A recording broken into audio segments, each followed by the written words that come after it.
some live pictures of the Sydney Swans hierarchy. Leon Cameron there entering the Carlton, what do we call it, dungeon room? Well, that's my body language expert analysis, Sarah. Looks like there was a deal done there. Smiles on faces, shaking hands. I think we can be expecting a deal for Charlie Curnow. And we've got Robbie Durazio and Paul Connors there. Although they're not looking pumped. No. So, Joey, you need to brush up on that body language. We need to send you back to that course. The deal's done, guys. That deal is done. Charlie Curnow will get to Sydney, a player who has, in the last 3 years, kicked 50, 60 and 80 goals. Of course, we know he had an ordinary year with multiple surgeries. And so, in return, we will get something like, Sydney's first rounder, their future first rounder, Will Hayward, and Ollie Florent has already been traded for a future third rounder there. I think the kicker there was that they get 42 back. So Carlton picks up a selection that might have been swallowed up by points anyway. Carlton will sell it, but it's also a seismic moment for a club that 10 years ago recruited Charlie Curnow. He was our man. He was the centrepiece of this premiership, along with Wiedering and Mackay and Silvani and Cripps and co. And now he's gone. Yeah, it's the official changing of the guard at Carlton with Silvani, De Koning and Curnow now gone. But for me, this is a massive win for Sydney. This puts them right back in Premiership. Calculations next season. I think it's a great season. Yeah, next season. I do. I think they won 7 of their last 10 games this year with a full squad and healthy, and with Charlie Curnow now in that forward line. I think that they can challenge again. And I like the picks they've given up. I mean, the pick 11 is going to end up being pick 15. It'll be pick 20 probably next year if they finish top 4, top 6, and they've still got some academy kids coming in this draft. So I think the Swans have done really well. How good can he be again? Oh, he's just top liner. Can he get back up there again, though? I think so. His numbers are really strong. When you look at it, 64, 81, 57 goals, 32 this year. So his last 4 years, big numbers. I mean, most of his damage, in fairness, is done against bottom 10 teams. Averages well over 3 goals against bottom 10 teams and about 1.8 against the best in the competition, top 8 teams. Hasn't done it in finals, so there's that little asterisk. So I think Carlton are resetting. I really do. The Carlton side of it, I think they're turning the page as well. They're saying it hasn't worked with this group. OK, we're losing De Koning, we're losing Silvani. We might as well purge a couple more. I think they're going back to the drawing board and resetting, as Righty did with Collingwood. Yeah, in the NFL, the quarterbacks, they give Rolexes to the big guards who protect them. Imagine the Rolex that Errol Goulden's going to get from Charlie Curnow at the end of that season when he just wheels onto the left from off the wing or out of the centre square and he hits him laces out. And that's on Charlie to start leading at the ball carrier. Jason Dunstall and all of our big forwards on Fox, the Forward Mafia, talked about the frustrations of his game, but he's going to have an absolute ball with some of those midfielders. Even if Chad Warner kicks it over his head a few times, it's going to be a deluxe service. Yeah, there's a lot of positive. And even getting out of the Melbourne bubble maybe just takes a bit of weight off, not being at a big club and being the man, as you said, the ball use. I think that he'll fit in beautifully at the Sydney Swans. We'll never see McCartan forward again. Nope, that is done for good. You'll be happy, Kingy. Well, think of, you're talking about the supply, the quality of supply, but now they've got a target that gets separation. And that is, again, an asset that these midfielders haven't had when they lift their eyes.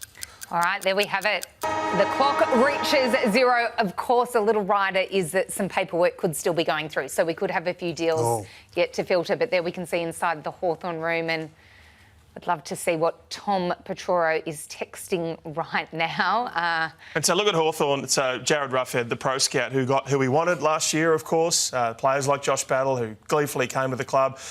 So did Barras. This year he's worked so hard on Merrett. They did everything they could. Tom came out today and didn't drop a bomb, but said, my player wants to be there. Textbook execution. But in the end, whether it was the rivalry tax, the line in the sand game and all those dramas of the 80s, whatever it was, whether it was Brad Scott thinking I need to not save my bacon, but, shore up my position, doesn't look like that deal's going to get done. Strong from Essendon. Really strong to back up the statements of the last couple of weeks, and Andrew Walsh is trying to pull this club back together. He wants a united football club to stand and fight against the other 17 clubs as one.